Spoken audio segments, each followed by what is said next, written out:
This Memorial Day, click into cordless power. At the Home Depot, tackle your yard cleanup with the precision and gas-like power of the Ryobi 40-volt expanded cordless string trimmer. Then power through the heavier debris with more than an hour of runtime on the Ryobi 40-volt cordless battery blower. Right now, you can get either one for only $159 each. It's time to click into Memorial Day doing at your cordless power source, the Home Depot. How doers get more done. You're listening to Away with Words, the show about language and how we use it. I'm Grant Barrett. And I'm Martha Barnett. If a person is in their 80s, we call them an octogenarian. Mm-hmm. What do we call them if they're in their 90s? Your Honor, I don't know. We call that person a nonagenarian. Nonagenarian, right. Mm-hmm. If they're in their 70s, they're a septuagenarian. Mm-hmm. You know what they call people in their 60s? A sexygenarian. Yes, yeah, with an A, sexagenarian, right. What about a person in their 50s? There is a term for this. It's not used very often, sometimes in medical texts. I don't know, actually.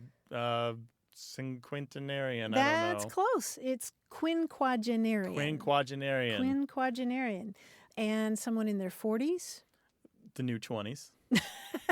Exactly, right? I'm in my 40s. Exactly. And wherever I am is the right age to be. That's how we feel, right? Right. Well, someone in their 40s is a quadragenarian. Quadragenarian. Mm-hmm. These are great. Of course there had to be terms for all these, right? Right.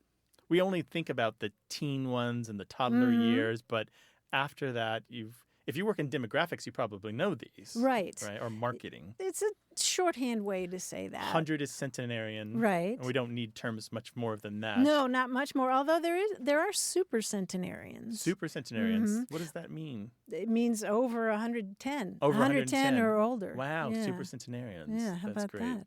But you mentioned people in their teens, and I will share the word for that later in the show. Ooh, something to look forward to. There is actually a lot to look forward to. We take calls from all around the country, including you, about language and things having to do with how we talk and slang and new words and writing well and literature and poetry and word puzzles. Try it, 877-929-9673. Email us words@waywardradio.org or talk to us on Twitter at WAYWORD. Hello, you have a Way with Words. Hi, this is Kitty from Norfolk, Virginia. Hi, Kitty. Welcome to the show. Hello, Kitty. What's up? Hi. I have a question about the word potable. I'm active duty Navy, and I have noticed over a few years that it consistently gets mispronounced in the fleet. And while I try to correct people, I find that I get quite a bit of a backlash, and they actually do think that it is pronounced potable. And so, Kitty, where did you learn it as potable? Well, I took Latin for a few years in high school, so I know that it comes from the word, and I'm probably going to mispronounce this, but it comes from the word potare, maybe. Mm-hmm. That means to imbibe, or that's what I was taught that it meant. Mm-hmm. So, it makes sense. Potable water, you're drinking water, so. Yeah, it comes from the Latin potare, which means to drink, and it's a linguistic relative of words like potion and also symposium, which literally is a drinking together. Oh, which is interesting. kind of cool. I didn't know that one. Yeah. And so you have a long O in all of those words. And even the Merriam-Webster dictionary, which I think of as pretty permissive when it comes to pronunciations, lists only one pronunciation, and it's the one you're using, Kitty. Potable. Okay. Potable. Potable meaning you can drink it. Right. You Safe can to drink drink. it. Yeah. The problem, of course, is I'm wondering, number one, are the people you're correcting below you in rank or above you in rank? No, it's sort of just a coworker situation, and it's not really according to rank. I mean, if someone's mispronouncing something, we would want to, correct that. I see. Personally, I had a little bit of an issue with my CO coming over the 1NC saying, we need to secure the potable water, when then it just becomes rampant. So that was a little frustrating. Yeah, the problem is that you're in a situation where a whole lot of people say potable. Yes. Right? Yep. Yeah. Those pronunciations are sort of existing side by side. And I think perhaps the fact that you're in the military may have something to do with it I've as well. seen tons of people commenting that potable is far more common in the military than elsewhere. And Oh, okay. and Well, there's a that's good to culture of know. not correcting anybody who's above you in rank if it's something Mhm. simple like a mispronunciation, right? Right, You just would right. let that go, usually. Yeah. Yeah. So it's sort of a when in Rome thing. But Mhm. outside the military, and I'd say in general in English, potable is far more common. Far like more. vastly more Yes. common. But Oh, well, potable, that's heartening. potable Oh, is yeah. on the rise. And again, it mostly from a misunderstanding of the origins of the word. And a lot of people actually don't even know how to spell it. You can find people spelling it with 2 T's because they think that's... Oh, Yeah, they really? look... Oh, Yeah, I didn't know that. yeah, so they don't Oh, quite you get can the word put is it the in word a is a little pot. strange. Okay. Potable sounds like something you can put in a pot, right? Right? Okay. So they're misanalyzing it. then. Misanalyzing it. Mhm. Interesting. Yeah. Well, your Latin is serving you well, but I guess it's causing problems, huh? But again, the better pronunciation is potable, but many people do say potable, and unless they ask you to be corrected, I would just let it go. Yeah, I've pretty much started to just try to mind my own business with that now. Yeah. Just make a mental note to think of Martha and Grant every time that happens. Kitty, thank you so Yeah. much for your call. Really appreciate it. Oh, absolutely. It was a pleasure. Thank you. Great talking with you. Bye-bye. Take care. Bye. 877-929-9673. Email words@waywardradio.org or talk to us on Twitter, WAYWORD.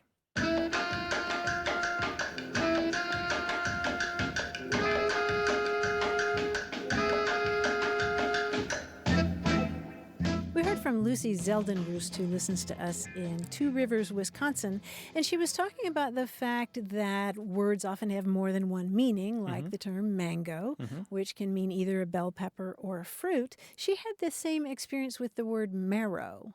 Oh, yeah. Yeah? Right, so the marrow of a bone, but the vegetable marrow as well. Exactly. She said to us in the U.S., marrow is that center fatty goop in a bone, but to the British, it's a zucchini. And she said, visiting friends there, I was surprised to hear we would have marrow with a dip as an appetizer.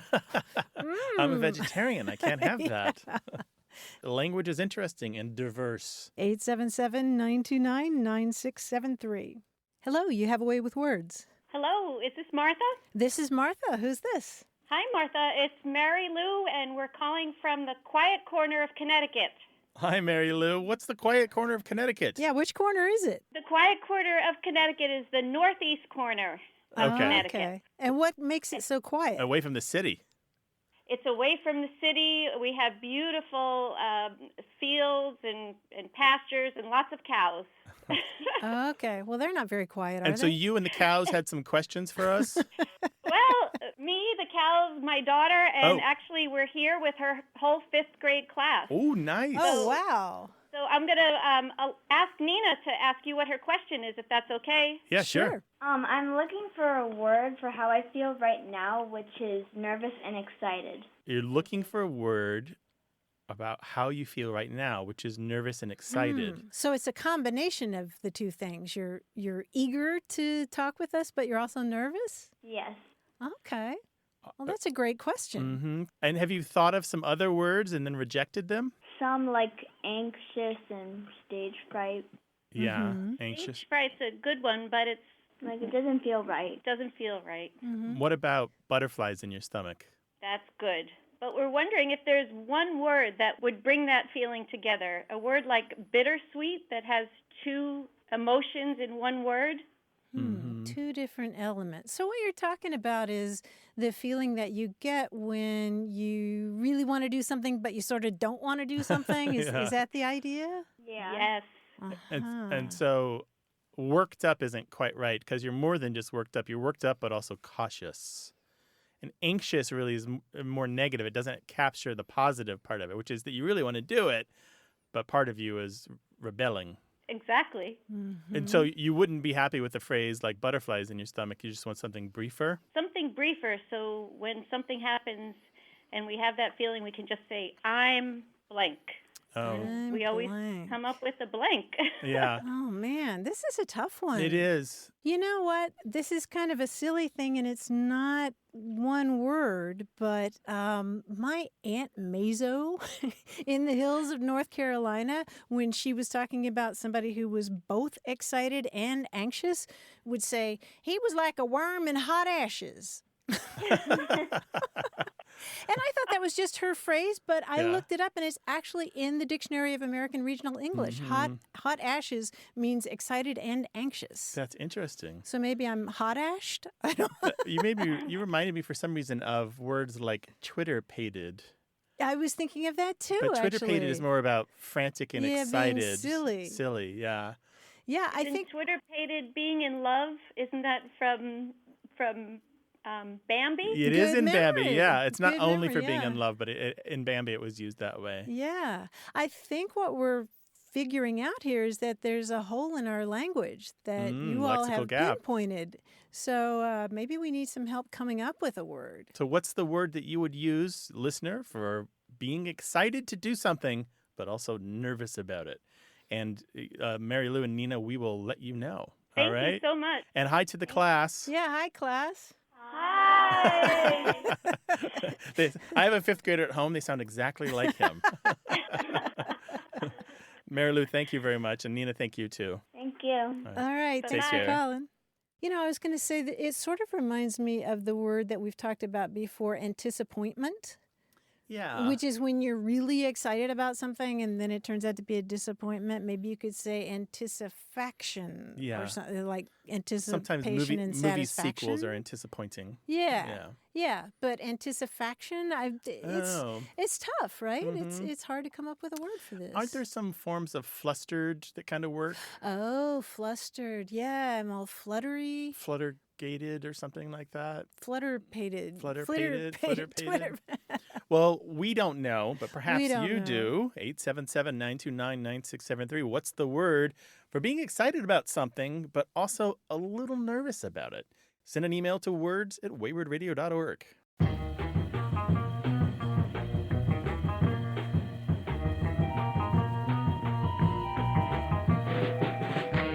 I promised earlier to share with you the term for someone whose ages 10 through 19. Yeah, okay. Yeah. Well, it's not just teenager, Right, since there's not just more teenager. than teens in there. Yeah, there's an official term for it. You don't see very much, but there is a term. It's pain in the neck. Exactly. No. I don't know. What is it? No, it's denarian. Oh, that's cool. Or That sounds like something out of Game denarian. of Thrones. I know, doesn't I it? was going to say, right? The Genarians are invading. Right. The refrigerator's completely empty. Right, but it's Denarian, denarian. So these are 10 to 19, 10 to Yes. 20? Yeah, 10 to 19. 10 to 19. Very Yeah. good. Official totally word using for that, right? We were about to have a sleepover. My son and all of his Denarian friends are coming That's over. right. They are going to be mobbing my house. That's true. You have a denarian for I have a what? The next denarian, yeah. 9 years. You just have to keep pushing food in their direction. That's how you take care of a denarian. I learned that from Star Trek. 877-929-9673. This show's about family, history, and culture examined through language. Stick around. Support for A Way with Words comes from Hello Talk, a language exchange community where you chat with native speakers to practice any language. With the Hello Talk app, you can explore new cultures at hellotalk.com/words. You're listening to A Way with Words, the show about language and how we use it. I'm Martha Barnett. And I'm Grant Barrett, and here he is, the handsome fellow from the East Coast, John Chinesky, our quiz guy. Hi, John. Hi, Grant. Hi, Martha. Hi, John. Hi. Everybody's always shouting these days about this and that and the other thing. Yeah. Now, why can't we all just calm down and use our inside voices, okay? Like, for example, if I said, "Excuse me, Mr. Horse, but could you possibly just stop? Thanks." I'd be most perturbed if someone shouted, "Whoa!" See, now, that's just too loud, okay? You get it? No? Can you give us another one? Sure. Well, we'll get started, and I think you'll get it. Okay. Here are some more. Some are straightforward. Some of them require a little more thinking. Now, just like I said, try to keep it quiet. Okay. Excuse me, but I believe I have managed to tick off 5 squares in a row on this card of numbers. Thanks. Bingo. Oh, okay. Yeah. Okay. Not so loud. Not so loud. Okay, thank you. Excuse me, but I'm becoming increasingly irritated that you have not yet sewn up the holes in my socks. Thank you. So, Darn. Say again, Grant. Darn. Oh, yes, that's it. Oh, my ears. Yes, darn is correct. Excuse me, but it seems I've been unsuccessful in eliminating my large rodent infestation. Rats. Oh, yes, that's right, rats. I've been trying to find the state motto of California, and I'd like to announce that my search has come to a successful conclusion. Eureka! Oh, geez, yeah, okay. Yeah, Eureka. Excuse me, but we seem to have misplaced our bows, so we've rendered our violin recital impossible. Sorry. Fiddlesticks. Yes, so fiddlesticks indeed. Excuse me, but you don't seem to be aware that there's a foul ball coming down toward you. Maybe you should direct your attention toward it. Thanks. All right. Foul? Crying foul? Heads up! Yes! Oh, there you go. Heads up. Easy there. Excuse me, but if I'm correctly interpreting the effluvia emanating from the chimney of the Sistine Chapel, it seems that they have elected. They've elected a new pope. Holy smokes! Oh, jeez. Yes. Oh my. Excuse me, but I am a disembodied soul with unresolved issues who wishes to frighten you and/or express displeasure at your performance. Thank you. Boo! Great Boo! Caesar's ghost. Oh. Martha's is good. That's a good one Great too. Caesar's Ghost. That's awesome. Yeah. That's right on target. Nice. Finally, excuse me, but I'd like to mark the finish of this quiz by taking you both out to Nathan's, Fat Johnny's, Pink's, or Daddy's for some Frankfurters. Thanks. Hot Hot dog. dog. Oh, yes, that's right. We could go to Pincho Factory in Miami if you like, but any of those places will do, yes. All right. For hot dogs. Nice. Oh, John, bravo and bravo Zulu. Oh, bravo Zulu to you too as well. You did great. Thank you. Thanks, dude. Take care. Thanks a bunch. Bye. On the show, we goof around with all sorts of language, so give us a call, 877-929-9673, or send us an email. The address is words@waywardradio.org. Hi, you have a way with words. This is Bill Lundgren from Denton, Texas. Hey, Bill, welcome. What's up? What can we help you with? I guess my question is I used to work with a guy, and he had twins. Well, he had 4 children that were twins, and he used to say that I have a set of twins. And some people just kind of instinctively knew that he had 2 pairs. To me, when he said I have a set, I thought he meant he just had one set, 1 pair of twins. But some people, I don't know. It just some people understood and some people didn't. That's interesting. So he very wouldn't say I interesting. have a matching set of twins? No, he would just say I have a set of twins. And were they identical or fraternal? Each one was each pair Right. were. Identical. I guess it was a male and a female. Oh, So I guess that's paternal. Fraternal. Oh. Oh, both That might fraternal. explain it Huh. because if he had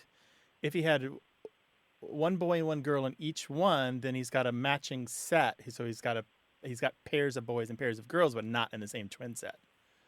But how did people know that? I don't know. Somebody, I wouldn't know that. I would assume he meant 2 kids. Yeah, I would if he too, said a for set of sure. twins. A set of twins? Yeah. we used to go round and round about that. It would be I'm in aviation, so I work around engineers. So we would get and everybody would have a different take on what a set of twins was. Oh, boy.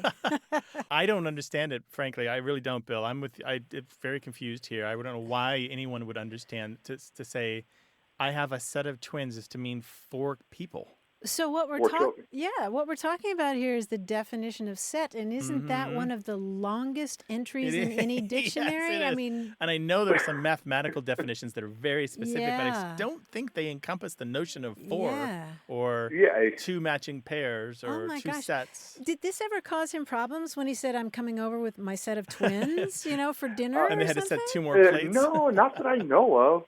I think by the time I met him, they were already up in age anyway. Okay. Okay. So, Bill, I am one of a pair of twins. I don't know if you knew that, but No. nobody in my whole life, there's no circumstance under which anyone talking about the set of Barrett twins, nobody would ever think that was 4 people as far as I'm concerned. Right. I just don't see that Yeah. possible. somehow, I guess, by when he would say it, it just came across, and that there would be another pair of Barrett twins for him to say a set. A set. And so what if he had 2 sets of triplets? That's what we used to go round and round two about. groups of triplets, because I can't use the That word would be set a lot that of way. kids. Yeah, a lot of kids.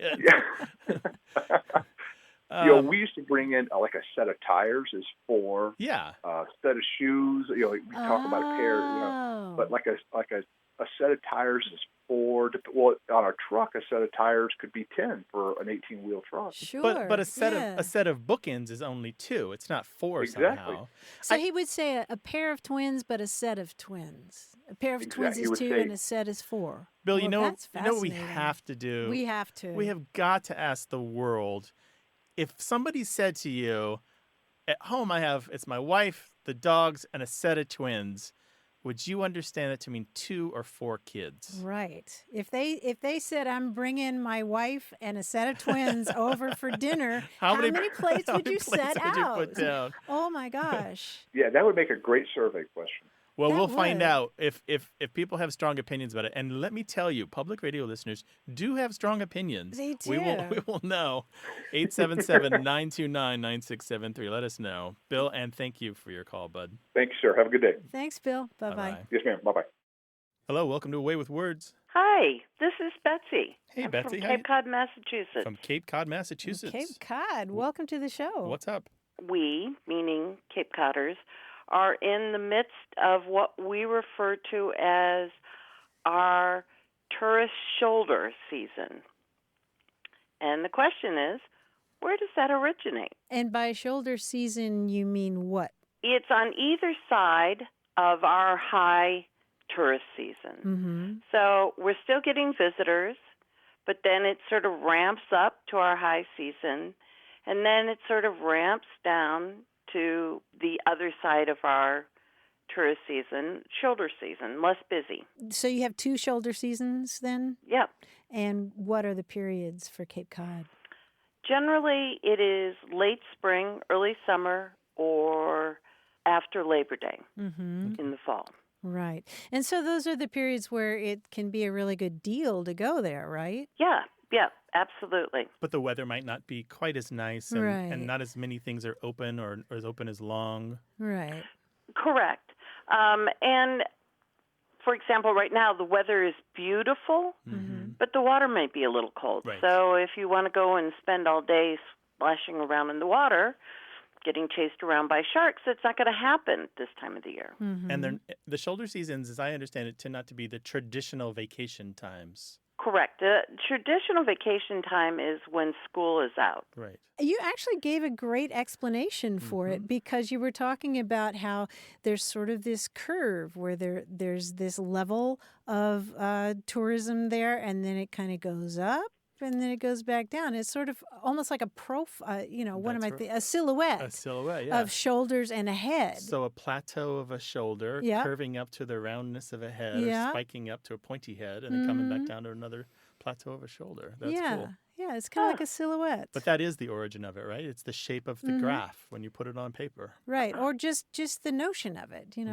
just less and then more and then less again. And it appears to go back to the mid-20th century. And the earliest citations I've seen involving shoulder season have to do with aviation Interesting. and, when planes fly certain places. Right. They may have seasonal roots. Mm-hmm. But also it's related to the idea of a shoulder as something on the side. So it's the side of the main season, like the shoulder Exactly. of the road. Exactly. I was wondering if it had something to do with the shoulder of a road, especially when you're talking about tourists that are driving out here to vacation. Mm-hmm. With the non-literal language, we often find many contributing factors kind of throw in their notions to combine and give us the overall understanding of a term like shoulder season. Well, that's wonderful. I appreciate it. My volunteers, the not-for-profit where I work, will be fascinated. They're the ones that sort of prompted this conversation. That's cool. Oh. And what business are you in? Are you part of the tourist business there? Actually, I work for Mass Audubon. I work at the Wellfleet Bay Wildlife Sanctuary. Oh, nice. cool. That's very cool. Well, we certainly would love to see you. We'd love to have you visit us. Okay, Yay. maybe in the shoulder season. It's certainly a lot less busy. Betsy, Yeah. thank you for your call. We really appreciate it. Thank you. Take Bye-bye. care. Take care. Bye. Bye-bye. Well, it sounds like Cape Cod is a wonderful place that we need to go. Let's go. And you can go right here and call us with the questions about where you're from and the things that are happening in your life and your work. 877-929-9673. Email words@waywardradio.org.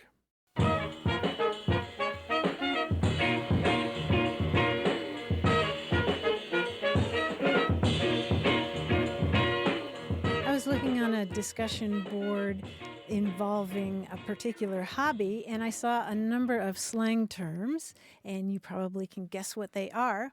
The slang terms were skid lid, cage, and backyard.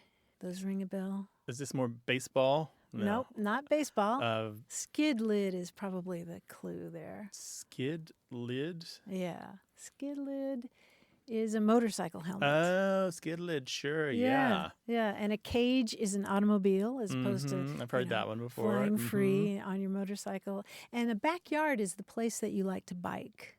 Just, your favorite route or something like that. I collected a few motorcycle terms a while back, and one of those that I really like just because it's hard to know that it's slang until you start to look at the lingo of the people who ride motorcycles. It's to lay it down. Lay it down? Yeah, when you lay down your motorcycle, it's when you actually have an accident or you drive in such a way that it actually ends up on its side. Oh. So it's not, you don't say crash, you don't say wreck necessarily, but you might just say I laid it down, then I had to get back up and do the thing. Oh, no so kidding. It describes as a more gentle act than you might expect. A lot more.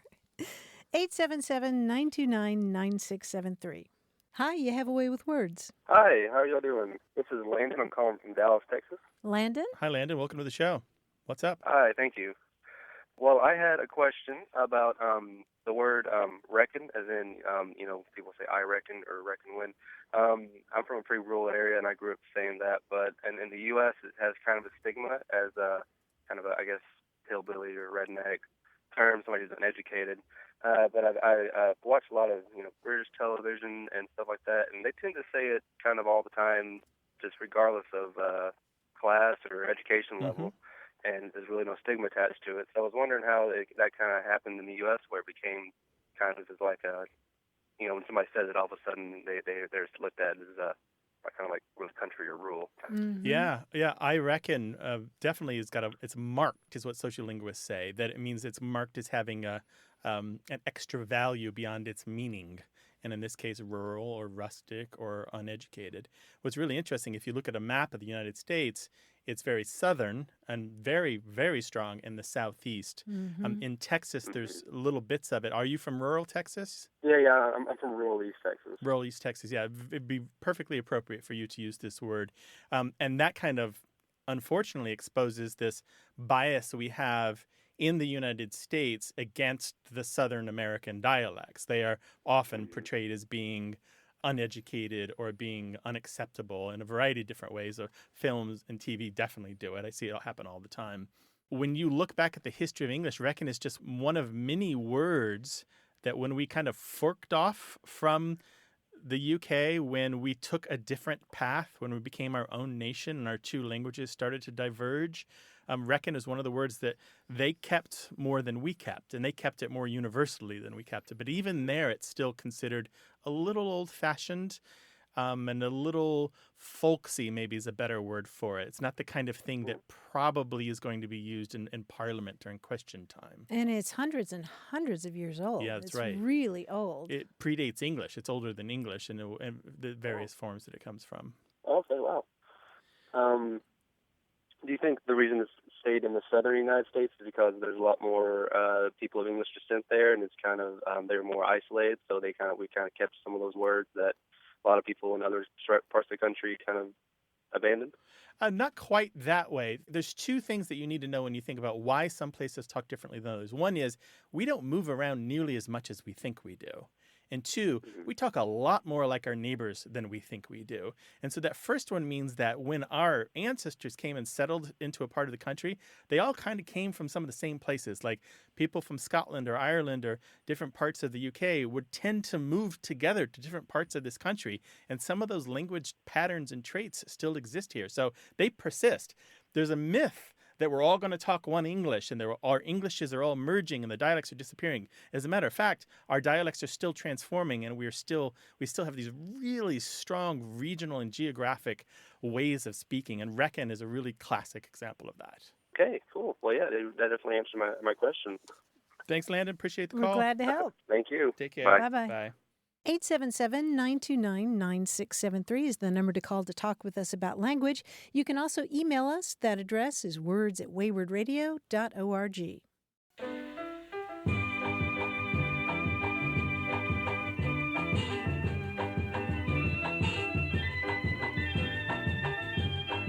If you haven't heard the Swedish term dustning, and I probably mangled that. But Jag förstår inte. I don't know what you said.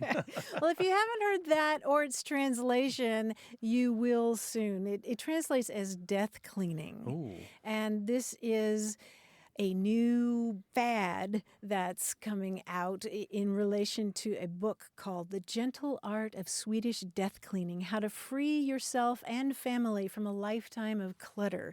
Once you get up into your 60s and 70s, you start cleaning so that you don't leave burdens to your children. Right, because cleaning a house out is not only sad, but it is a lot of work. I've been there, yes. Do you really, if you're in your 70s, ask yourself, do I really need to save this copy of Catcher in the Rye from when I was in high school? Right, Unless or this book you're going to read someday, Unless it's right? signed by the author, the answer is probably no. Right. What's the word again? You're going to make me say it, right? The Swedish word. It's something like dustning. Dustning. Yeah, Okay. but death cleaning. It's sort of the successor to Marie Kondo, I think. I just imagining the music you must have listened to. It has to be death metal, right? While you're doing that. Oh, I was thinking of these books out of the shelf. I was thinking more of, the Bach B minor mass or something. Oh. But Death cleaning. It requires appropriate music. yeah, and supposedly, according to this book, it's a really joyous thing because it sorts out your life before you die. Yeah, it's a considerate act. Right. Right? You look upon the people who are going to be responsible for your belongings That's in your right. estate. And it's never too early to start, right? It's true. So right. I'm already tired of the phrase, I have to say. But 877-929-9673. More of what we say, why we say it, and how we say it. Stay tuned. Support for A Way with Words comes from a gift honoring students of the San Diego Community College District. City College, Mesa College, Miramar College, and continuing education prepare them for jobs, personal goals, and transfer to universities. sdccd.edu. You're listening to A Way with Words, the show about language and how we use it. I'm Grant Barrett. And I'm Martha Barnett. We heard from Tim Wilson, who grew up in Minneapolis and now lives in Delray Beach, Florida. And he wrote us to say that when he was growing up, he was surrounded by books. And his family made lots of trips to libraries and bookstores. And his family actually kept a dictionary in the kitchen. And his dad would use all these big words. And it was expected that if his dad used a big word that he didn't know, then Tim had to go look up that word so he could understand the conversation. And he said his initial thought was that this is kind of ridiculous. But then he said, paradigms are made to shift. And so mine did one Saturday when I was 16. I was preparing eggs for breakfast and was made to realize that I must keep my fork parallel to the pan's bottom using the word tine, heretofore unknown by me, as in the tines of a fork. I dutifully found the word, pronunciation, and demonstrative sentence in the foreboding OED. After breakfast, I drove to the high school to take my SAT test, and lo and behold, what was the first word in the vocabulary section but tine? I knew it. I owned the test from that point forward. Also, I never begrudged my father compelling me to search a definition.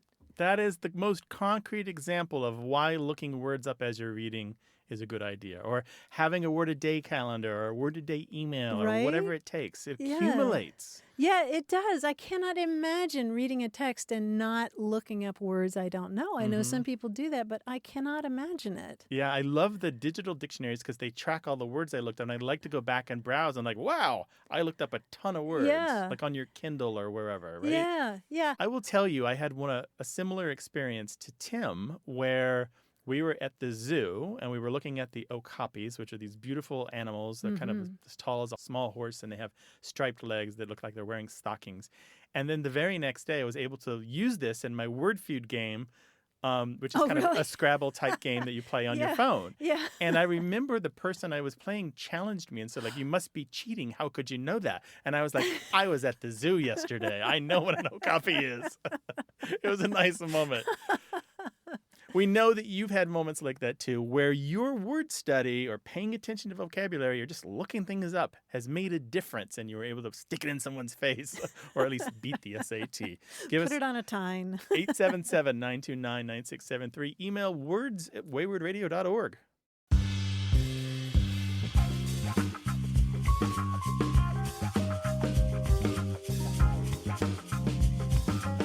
We have denarians for people aged 10 to 19, and we have centenarians of people who are in their hundreds, and nonagenarians of people in their 90s, but 20s and 30s. There are terms for each of those. Someone in his or her 20s is a vicenarian. Vicenarian. That sounds official and important. Yeah, doesn't it? Mm-hmm. But it's related to, of course, the French word for 20, vicenarian.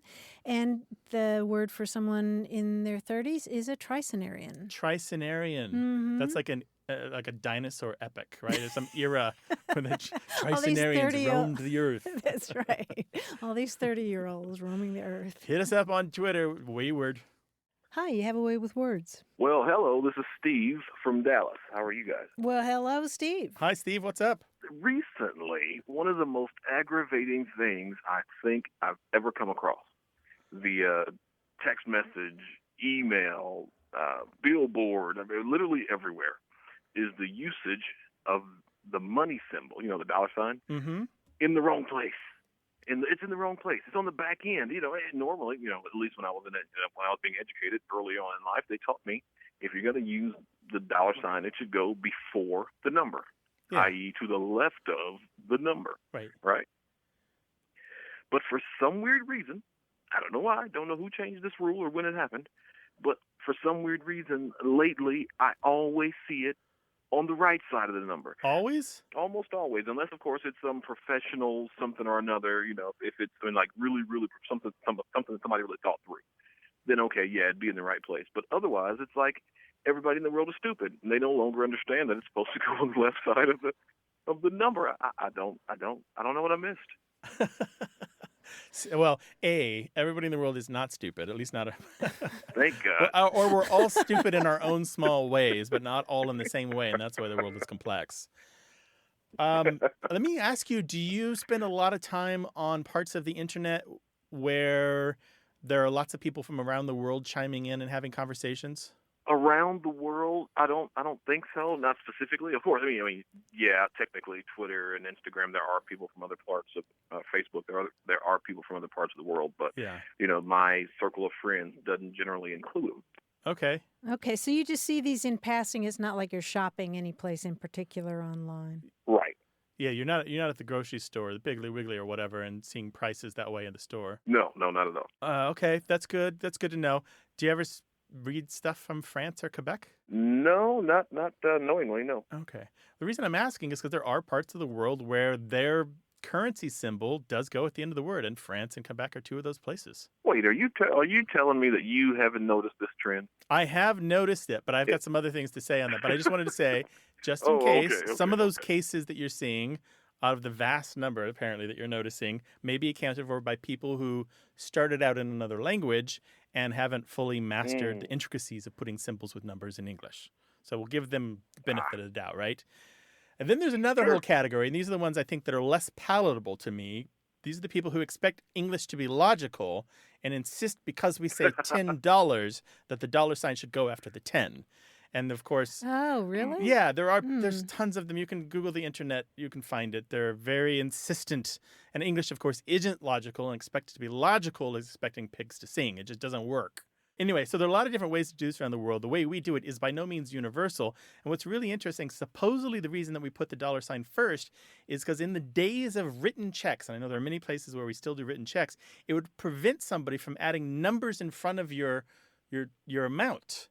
So if I wrote a 10 and put the dollar sign after, you could easily add another 10 in front of my 10, and suddenly the check would be worth $1,010 instead of just $10. And so it kind of stops that. Or it would bounce. So if you, or bounce.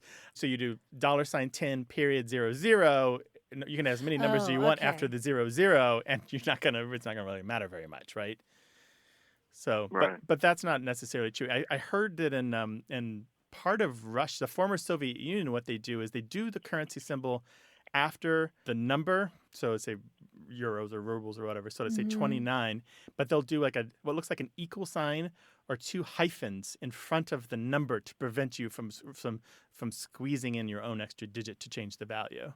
The more I think about it, I'm seeing it more on social media than anything else, and I think it makes, because now that I think back on the way I write, I may say 10 if I'm trying to say $10, I'll write I need to get the $10 from you guys or period, but I may write 10 and then oh shoot, I forgot the dollar sign, then have to backspace or left insert the dollar sign and then continue.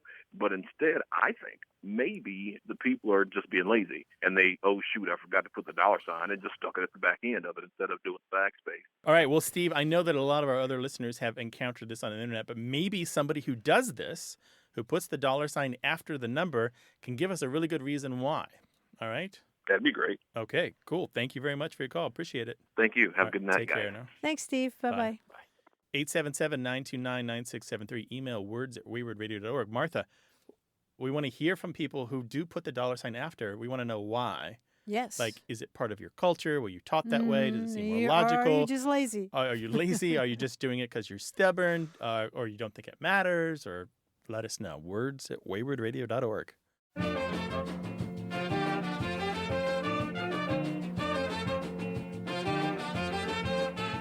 I get Anu Garg's word of the day in my email, and the other day I saw the word stenophagus.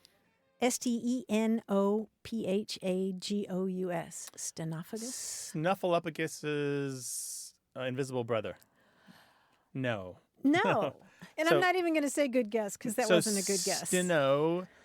Maybe it's the same as in stenography, and phagus is something to do with eating. No, yes. So is this Is this a bookworm?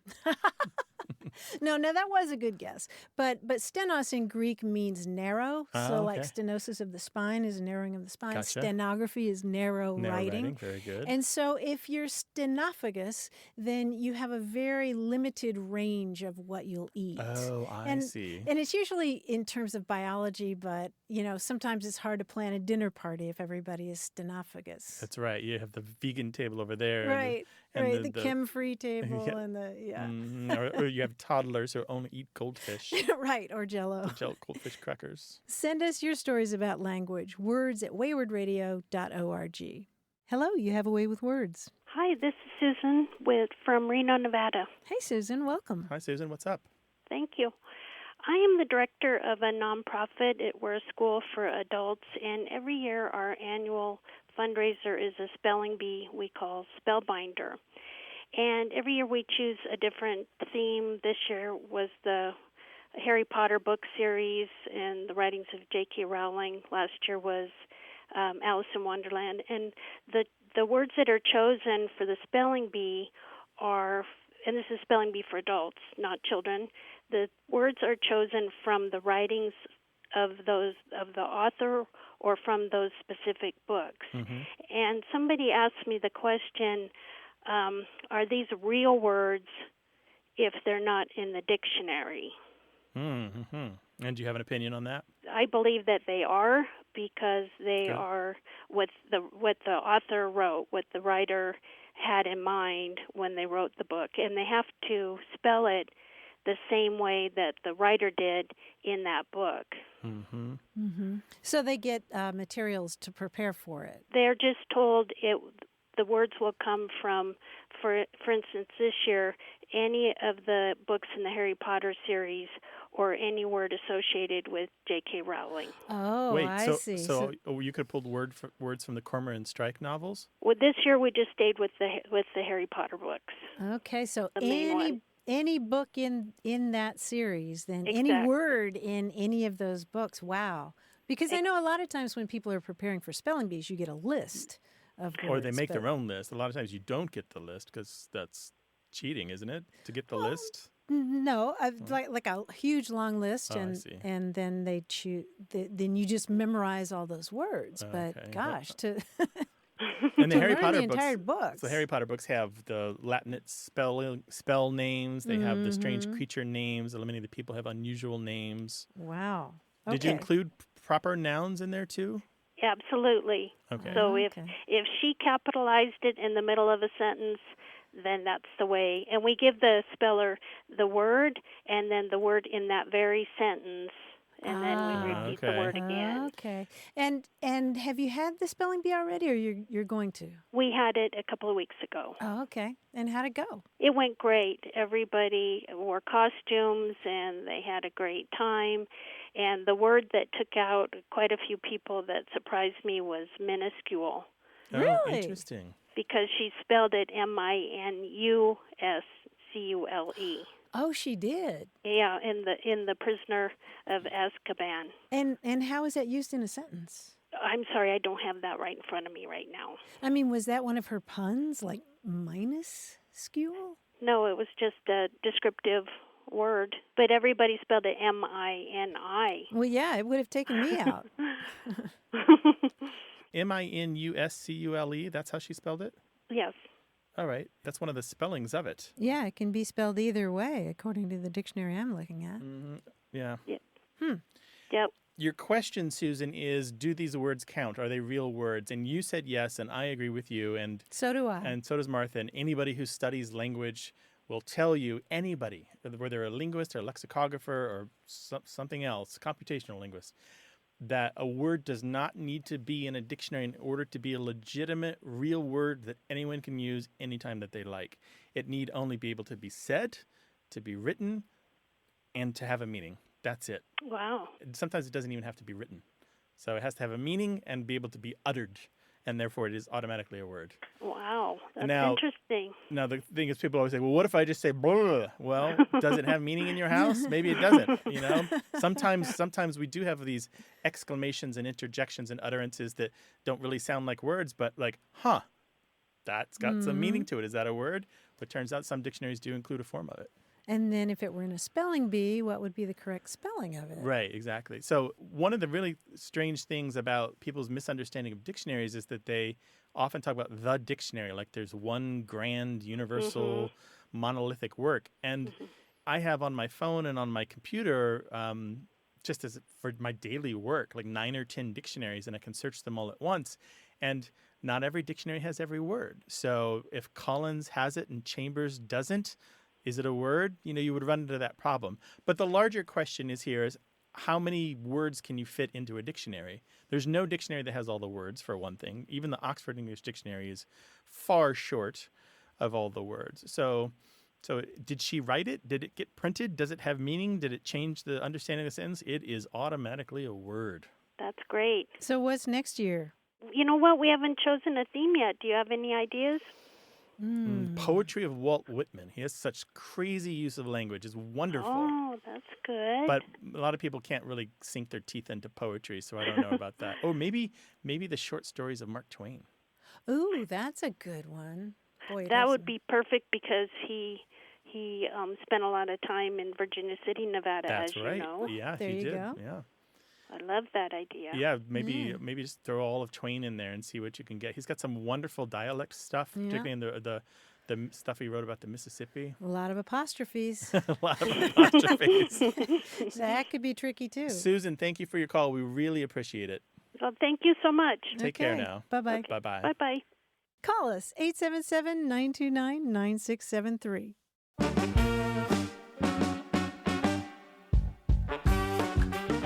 Remember our conversation a few weeks ago about the term clean in terms of clean food and clean sandwiches? Those are trendy words that you hear more and more in advertising about food.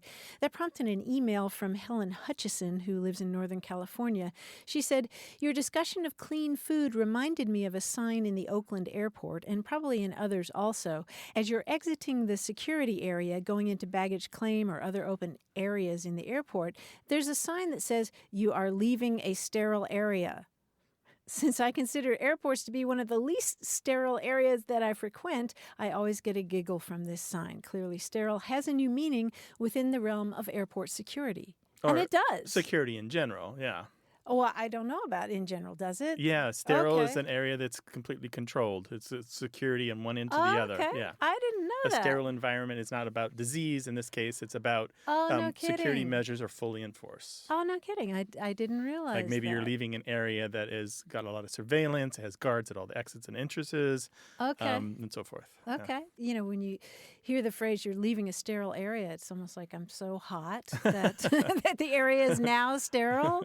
It reminds me of in the Milwaukee airport, there's a sign that says recombobulation area, which is the place where you put yourself together after you've gone through security. Put your shoes back on, your belt back on. Everything in your pockets. Yeah, back in your pockets. Recombobulation area. Airport language. Love discussing that kind of thing. 877-929-9673. Want more Away with Words? Listen to years of past episodes at waywardradio.org or find the show in any podcast app or on iTunes. Our toll-free line is always open, so leave us a message at 877-929-9673 and we'll take a listen. We love to get your messages at words@waywardradio.org or hit us up on Twitter at WAYWORD and look for us on Facebook. This program would not be possible without you. Grant and I are out to change the way we listen and think about language, and you're making it happen. Thanks also to senior producer Stephanie Levine, director and editor Tim Felton, director Colin Tedeschi, and production assistant Emma Kelman in San Diego. In New York, we thank quiz guy John Chinesky and that master of keeping it real, Paul Ruist at Argo Studios. Away with Words is an independent production of Wayward Inc. From the Recording Arts Center at Studio West in San Diego, I'm Martha Barnett. And I'm Grant Barrett. So long. Bye-bye. Hey, listeners, we have a favor to ask. We'd love for you to fill out our listener survey at gum.fm/words. Your feedback is crucial. It's quick, and it helps us make our show even better. It shapes our show, helps us plan, and ensures we're bringing you the content you love. That's gum.fm/WORDS. Thanks for being a part of what we do. Thank you.